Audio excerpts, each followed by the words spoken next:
I have written two types of articles. One was called like the red light days, when nothing's going right.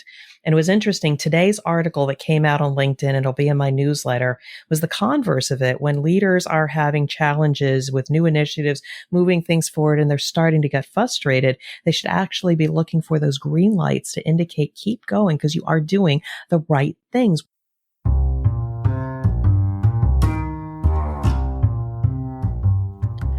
Welcome to the Leadership School podcast. I'm your host, leadership and self-care coach, Kyla Kofer. Here at the Leadership School, you'll hear leaders from around the world sharing their stories and expertise on how to lead with balance and integrity. Our goal? Teach you how to be an extraordinary leader.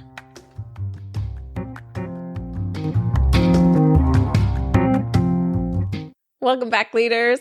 I'm here today with Deb Coviello. So Deb is an advisor, author, podcast host. She hosts the podcast, The Drop-In CEO, and she's the founder of Illumination Partners. So what she does is she now consults C-suite leaders. So as a C-suite leader herself, she was the vice president for many, many years.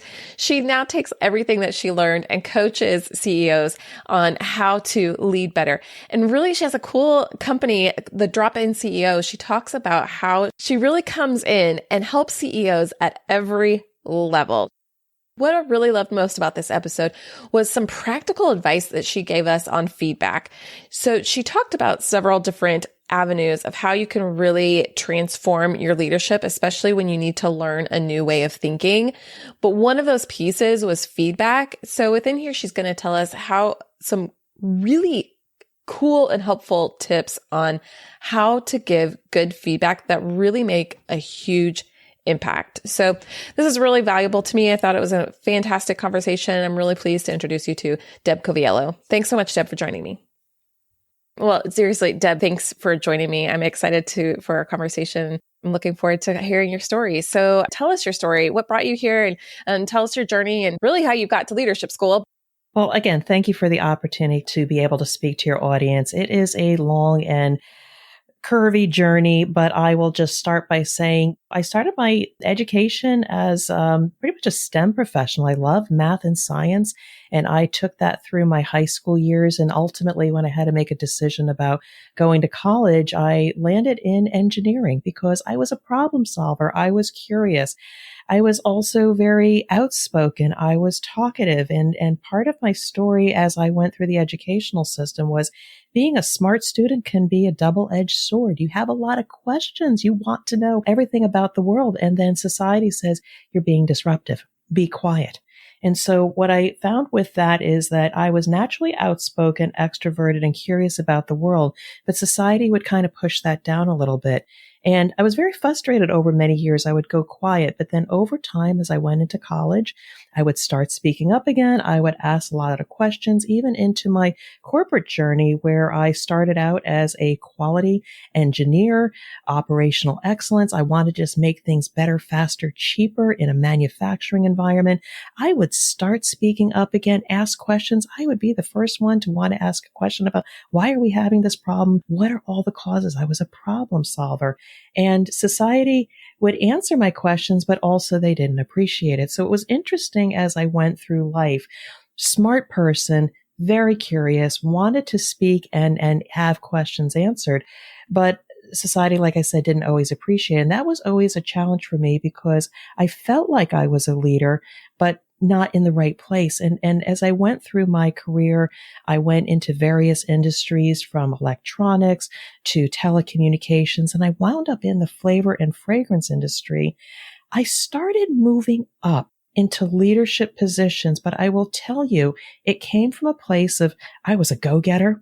I was a subject matter expert. I got things done and I would be promoted. And I was a good talker. I was a good speaker. But then every time I would get into these higher levels of responsibility, I would hit roadblocks. I couldn't get things done. And I know as really smart professionals, you get frustrated because you just want to get things done. But along the way, we're not necessarily taught those skills to navigate leadership. We think we're leaders because we know our stuff, but then we're never really coached on, well, how do you articulate a message versus just putting up PowerPoints? How do you align with stakeholders. Because if you have a new initiative that you're excited about, they don't teach you about stakeholder management. And then those professionals, those young professionals, just like I, are so frustrated. Well, I learned the hard way, and I know we're going to talk about this. Along the way, I learned some of those skills to ultimately, when I got to my last corporate role, I was the vice president of quality for a major company. And I realized my leadership style, and we'll talk more about this, was one of not necessarily me being the smartest person in the room, but how could I help the people around me elevate their impact and take on a different role, which again is leadership, sometimes being more quiet and other things. Again, I didn't have a lot of support along the way. I had to learn the hard way. So as I went into my own business about 4 years ago, I do serve businesses that are having challenges in quality and operations. But one of the things I find is a miss in corporate is that we don't necessarily elevate the leaders of tomorrow to be able to sustain some of the great work that I and senior leaders can do. And so fast forward, that's why I'm here right now. I love helping businesses move along in their journeys. But the greater purpose of what I really do is to help those aspiring leaders of tomorrow be able to navigate their challenges with confidence and struggle less so they can spend more time doing the things they love to do. So that's my story. I'm sticking to it, but there's a lot in there because leadership has to be nurtured. We have to model the right behavior. And I didn't have a lot of that. I had to figure it out the hard way, but I am so glad that I'm here today to share a little bit more insight with your community. Awesome. Well, I'm really glad you're here, and it's so fun hearing people's leadership journeys. I love talking to people who've had this full career because it's not like, because you don't know everything, but you also have this story of you've been through a lot and you've gone through and have all these experiences. So tell me more about, like, let's get into this VP role that you were doing. And as you kind of were growing into these roles, what stuck out to you that made you start like asking some bigger questions about how can I lead better? Yeah, I really appreciate that. And unfortunately, we don't often like to air our dirty laundry, but I was at a place where my responsibility increased and the burdens and the risks increased. And I got into situations where I wasn't actually sure how to solve it. Sometimes we think if we just work longer hours, we'll figure this out. And, that's the way leaders get overwhelmed and broken. And so I had to give a major presentation to a global set of quality leaders on what was I going to do the next year to improve the quality in my region. And my region was all of North America. Again, a heavy burden to bear. But we were not doing well. We were in the last place out of 4 regions. And so that's a daunting task to be able to say, well, believe me, we're going to fix it. And I realized I couldn't run my region by just working harder and pushing people, etc., to get a different result. So I went to Europe and I took some time over the weekend when I was getting used to the jet lag and all, and really thinking, like, who am I as a leader? What kind of leader do I want to be? Do I want to be the one that's in the fire with the people? Or do I want to be somebody different? Because what was my purpose? Why was I trying to do all this stuff? And I got to this soulful place of, I just don't want to work so hard. I have kids just like you. I want to spend more time, maybe walking, maybe reading, maybe writing, and not struggling as much. And by the way, I want to do that for the people around me. I don't want them working 12 and 14-hour days. So how then do I as a leader change the landscape so we're working smarter? And my role is no longer the firefighter, but what could I do to elevate their potential? Are there gaps in their leadership style? Do they know how to message and influence people versus getting frustrated when they just deliver a PowerPoint and people deflect or don't pay attention? So I said going into this is my purpose. This is the kind of leader I'm going to be. This is how we're going to do things differently. And at the end of the presentation, I left a little bit of time for Q&A. The problem is at the end of that journey, and delivering that presentation I felt so good about, the senior leaders in the room said that was very nice, but you didn't leave enough time to discuss the details of what you were going to do next year. And I'll tell you, I felt extremely deflated because I felt I had been on a journey of being a better leader for the people around me and being able to get a different result. And so with that feeling, I went to lunch with colleagues and I was very quiet and I just felt very shamed and deflated at that moment. But as the conversation went, they said to me, I said, Deb, we really loved your presentation. I said, we need different leaders that think differently, because that way we're going to get a different result. And we really love your thoughts and what you're going to do. And with that, I realized I was onto something, that the way others were leading wasn't going to serve me. I had to find my own path. And with that, I was successful in leading differently, leading from the heart, removing barriers from the people around me, helping them with their leadership capability. And we moved from the number 4 region to the number 2 region in about 18 months. And so it was a victory, but it was also a personal victory, realizing sometimes we need to learn new skills as a leader in order to get a different result. And again, why I am here with you to try to help people find their leadership style, hone those skills so they can do that work that they're meant to do. Wow. So I really love hearing these like stories of how I went from number 4 to number 2 in 18 months, and just hearing that time frame and hearing that you actually were intentional about when you went into that meeting about how you were going to present that, how you're going to come across, what changes you were going to make differently. And then you went about leading the way on those changes. So I want to know some more details about what did you do differently? So you said you had to go do something differently. What was that difference that made such a difference? And like how, maybe you can tell us a couple of the steps or a couple of the things you focused on that really made a big impact in making those shifts for you and your team, and ultimately like your company. You said your region was all of North America. Correct. 8 plants of responsibility. That's a huge region. Yeah. You were manufacturing, Correct, right? yes.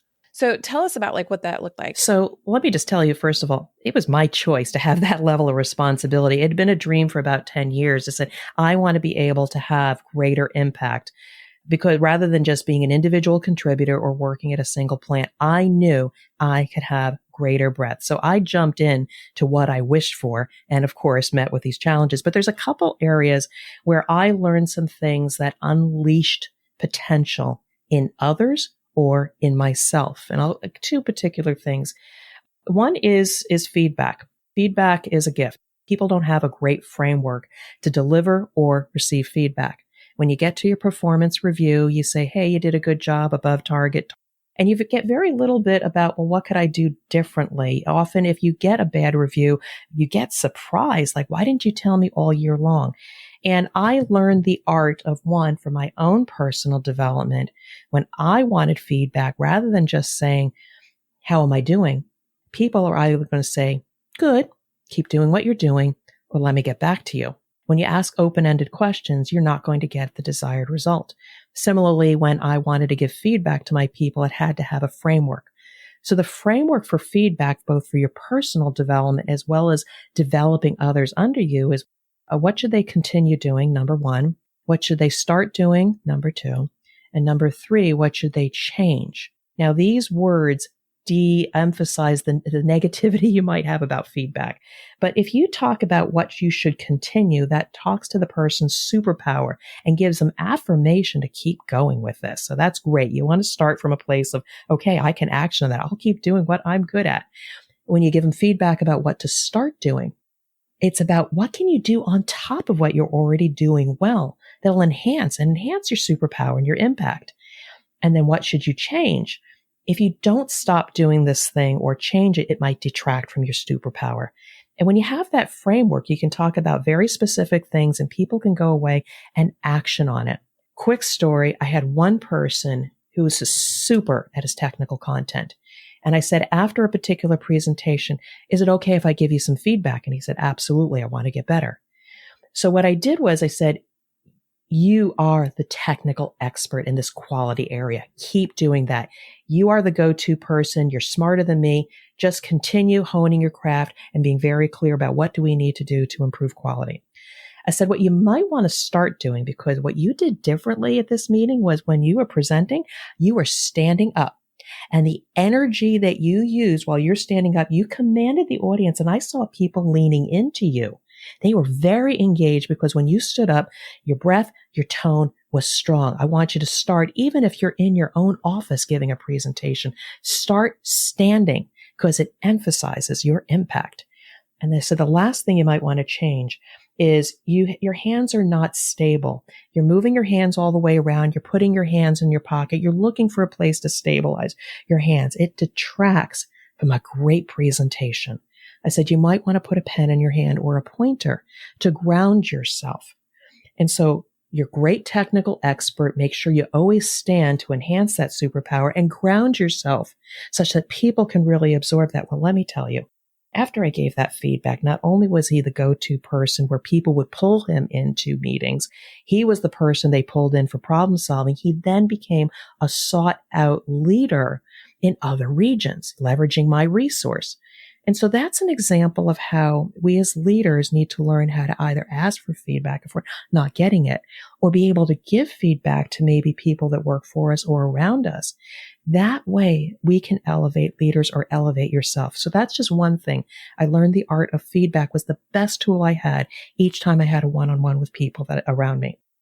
Yeah, I just want to say that it's so helpful. And I really love the new questions because I've talked about feedback on the podcast before, but when you simplify it with only 3 questions, it's continual feedback. You can give ongoing feedback instead of let's just get into your performance review and check off all the marks and tell you what you're doing wrong and what you're not doing well. And it really makes that tricky. But when you can focus something simple of here's 3 basic questions that I'm going to ask and approach you with these, it makes the whole exchange extremely positive and makes everybody on the same team. It makes you all want to work together. Like, I want to work with you right now because I'm like, oh, come on, give me some feedback right now on being a podcast host, because I'm like, oh, I can get better from this. It's not where I'm going to go back to my office and feel shamed about all the things I did wrong and have to repeat all of it and like filter through and process all the information. No, I don't even need to do that because right now I'm ready to go and be like the best presenter out there because you've just given me like a ground to stand on. So I started this podcast because I wanted to learn and grow in my leadership journey. And I have been so incredibly inspired by the guests and the conversations. So once the interview ends, I actually keep the conversation going because I have found that sometimes the richest part of the conversation is when we feel like the interview's over and we can just kind of have a relaxed, more casual conversation. Also, if you've noticed, if you've been following this podcast for some time, I used to ask every guest 2 questions. What does integrity mean to them? And what does balance look like to them? Well, I haven't stopped asking those questions. We're just putting those over on our Patreon page. So go check it out at patreon.com/leadership school. And for $6.50 a month, you can support this podcast. It takes a lot to produce every single episode, and honestly, I could use a little bit of support. So anything that you're able to contribute would really mean a lot to me and would able to help me to continue to bring these high caliber guests in to have conversations on what does it look like to be an extraordinary leader and how do we practically do that. So those conversations are continuing over at patreon.com/leadership school, where I'm asking guests some extra questions, some bonus questions, and you'll get some bonus content over there. So be sure to go check it out. Thanks so much for your support. And thanks so much for subscribing, listening, and sharing this podcast. It really does mean a lot. And I'm so honored to show up here in your podcast feed. So feedback and a few other things were things I started doing, being more intentional about the development of the people, more so than starting my one-on-ones with, hey, tell me how that initiative is going, or am I going to get that report next week? It's very tactical. And what I have found in leadership is that it's not about how can I help you get the work done? Yes, they have to identify their barriers, but I actually start my one-on-ones with making sure there's always an element of personal development because people are really smart. They've gotten their certifications, their extra degrees. They're moving up in their career. They are ambitious. But when we always start our one-on-one conversations with peers or our bosses only about the tactical work, we need to focus more on closing those essential skills, those leadership gaps. How can I got a new initiative I'm really excited about, but I went to that manager and he didn't have time for me. Well, did you communicate with them the right way? Did you send an email in a way that caught their attention? And when you had time with them, we use succinct, get to the point. What was the highlight? What was your proposal? And then enrich it with additional details. I focused on developing those essential skills of the people because when you can close those gaps, everything falls into place. When you say, hey, work more hours, let's throw more resources, you might get a particular result for a short amount of time. You build people's confidence, give them capability that they didn't have before. Those are lifetime skills they will be able to perform over and over again and get sustainable results for the organization. Leaders have it wrong. They just focus on what we need to get done. Let's focus on the people development, which is the work you do and I love to do. You're going to get a much better result. Oh, wow. Yeah. Awesome. So what was the other thing? Yeah. So, or did you just say it? Messaging. I want to talk to you about messaging. So how often have you gone into a conference room and say, the sky is falling. We need to buy a new piece of equipment because if we don't do it, we're going to have a lot of customer returns. And people will be quiet, or they'll say, can we take that offline? Or it's not in the budget.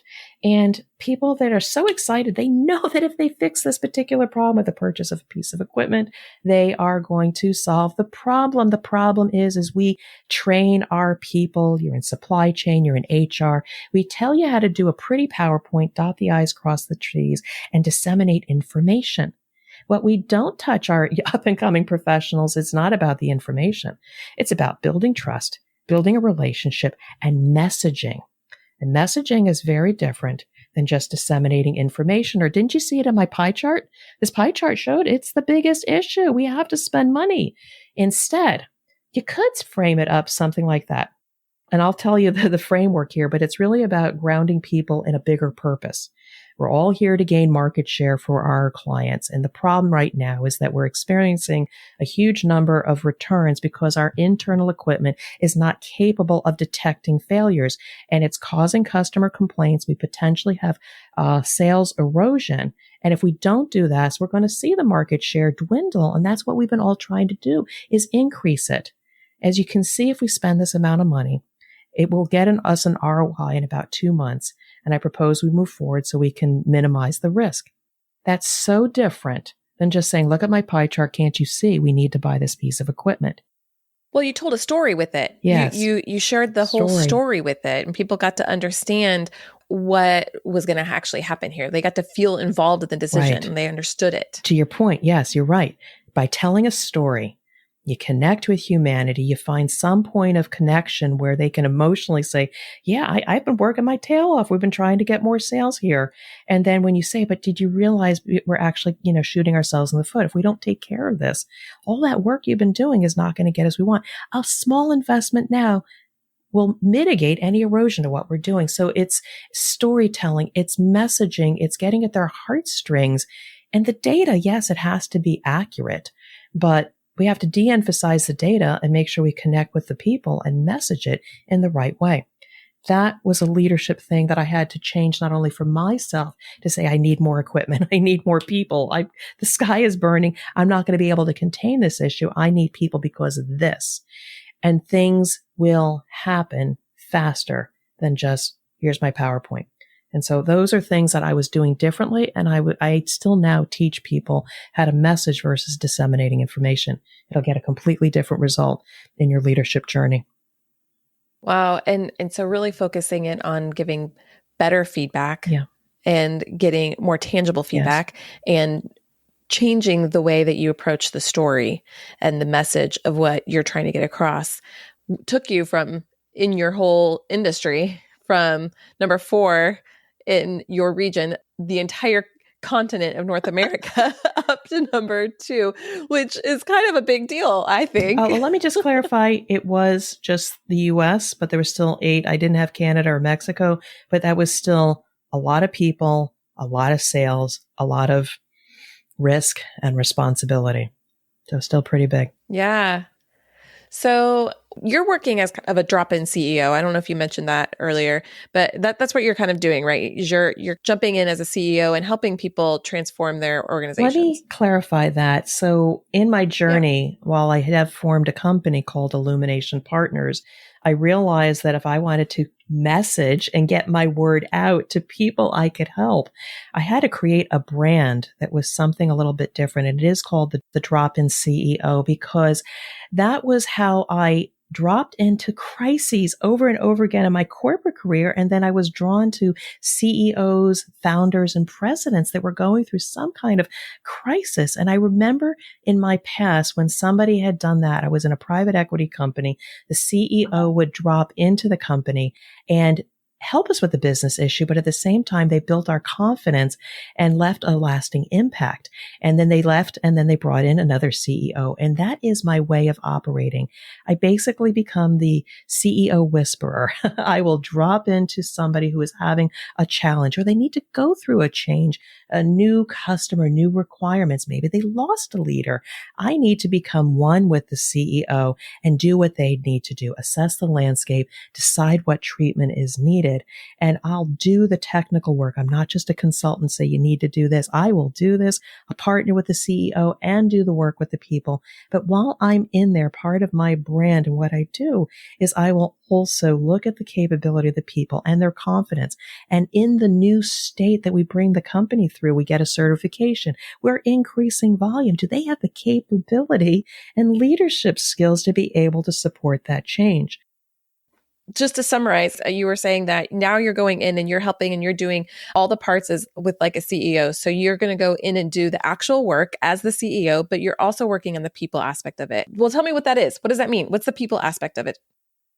Okay, so I'm so glad you asked me about this, but here's the interesting thing. I had a particular client that I'm working with right now, and we were starting to lose clients. And so I did do some crisis management. We met with their clients, understood what the issues were, brought that feedback into our process and fix those things and gave them at least peace of mind that we were going to fix things and then follow-up meetings so we could stop the erosion of potential, loss of clients. But along the way, I said to the CEO, I said, okay, after we fix this crisis here, I said, there's people in there that are not cross-trained. The reason why we're having these issues is they missed details. Their onboarding was not as complete as it could be. So immediately we went into then, well, what are their job descriptions? What is their training look like? And we soon found a lot of gaps in that area. So we are even now going through getting clear standards. What do we expect of them? And not even just technically are they trained, but I added the additional element of what are those essential skills. And I use a Lominger model, which has about 50 or so different types of essential skills that we identify for each position, whether it's communication, time management, navigating difficult situations. We incorporate that into their job description, and we are trying to close those gaps. Every single time I'm brought into a situation, the leader will say, can you help me with my leadership development? And so I do that gladly because that's what's going to sustain the work we're doing. Wow. So I'm just thinking through what you said, and I think that it's so valuable that you're focusing on both things. It's the actual doing the work, but also how can we grow and develop ourselves in that? And I love that the idea of making sure that we're all cross-trained, that we all understand the work that we're doing and how my work affects somebody else and how we can work together in that. And I find that's a big miss. And that is also the reason why I wrote the CEO's Compass, your guide to get back on track, because leaders, as you're moving up, might find a recipe for success. I go into a situation, I get people organized, we do change management, and they're successful. But as they're moving up in their career to higher levels of leadership responsibility, sometimes they're faced with a situation and the old playbook doesn't work. And what I have found is it's not like, oh, I got to get more technical people. I need the latest platform to make me more efficient. People focus on the wrong things. As a leader, it is all about the people development first because it's humans that run the world. Don't put a new system on top of a bad culture or people that can't perform or are working in silos. I look for how can I improve the confidence, the capability, the capacity of the people to do the work, and then give them the additional tools, et cetera, on top. So I often will coach individuals. I will look at team dynamics on how they're interacting with each other because that could be another issue. And if people don't know how to interact, communicate, collaborate with people, the worst thing that happens is your customers are going to feel that dysfunction. So again, what I do will fix the people issues, solve the technical issues. But again, a people focus first is really my leadership style in addition to helping that CEO.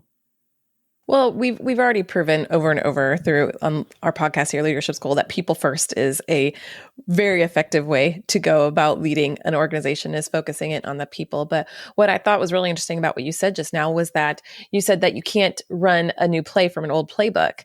And thinking through that, how many times do we show up trying to do things the way we've always done it? And it could be really difficult teaching an old dog new tricks, right? So coming in and you've worked your way up this ladder, you're a leader in whatever role you're in because of how well you did in the past, but this new situation is different. And it can be really tricky to start. You're like, oh, all of a sudden the rules have changed, right? So you have to learn new rules and reframe your perspective to do something a little bit different. And that takes a lot of self-awareness to be able to do. It's called don't react. Pause and reflect. I'm about to blow my top. Why aren't people acting the way I want to? Let me have a moment. And that's also self-discipline as a leader, not to react. But if you are not getting the desired result, you are upset about the outcome, you need to pause and reflect. And I had to remind myself all day today all about that. But it's one of those things like, what if you did well in a great culture, then you get a new job at another company, you apply the playbook, and people aren't behaving the way we want them to. And so then we say, oh, this is a terrible culture, when you know what, we need to take personal accountability. Again, that's another leadership skill.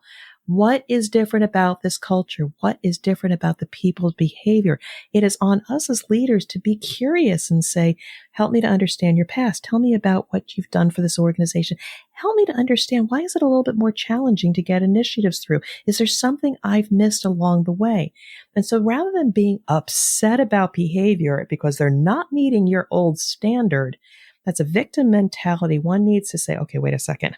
I need to figure this out, and take the time to get to know the new people before you even start driving your ideas. And then you've got data and you've got context. Oh, I'm going to have to do a little bit more change management with a lot more stakeholders if I want to be able to move something forward.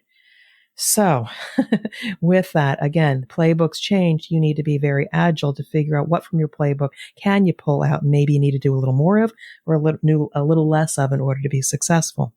My new favorite phrase is level up, that I need to Oh, level yeah. up. And I've also noticed that when things feel kind of chaotic, or they feel really tricky, or things aren't going the way that I anticipate they were, it's really just kind of my small world telling me that it's time for me to level up.